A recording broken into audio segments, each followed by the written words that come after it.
Our passage today is in Matthew, and it's part of the Sermon on the Mount we've been going through for the last several days. And Jesus uses a metaphor for us of describing what we're supposed to be like. He says that we are the salt of the earth.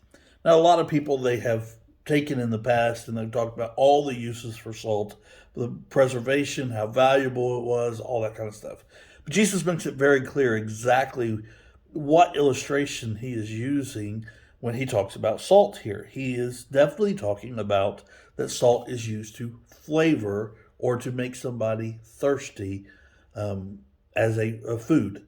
And so, what Jesus is saying here is that as we are believers in Jesus Christ, as we are living out our lives in this world, that we ought to make people thirsty for the things of God, that we are to make people hunger for more of God, that we ought to make the message is something that they long for, something that flavors their life.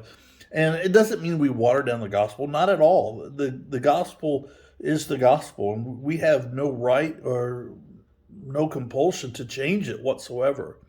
But the way that we talk about it sometimes can change.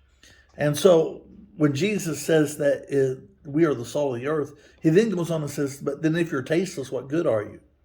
So if we're not thirsty for the things of God, then we can't teach others to be thirsty for the things of God.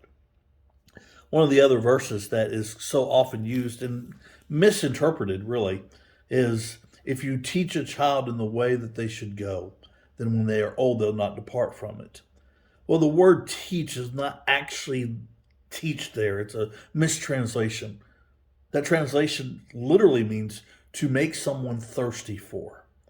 And so if you teach your child to be thirsty for the things of God, then when they're old, then they will want to go after those things of God.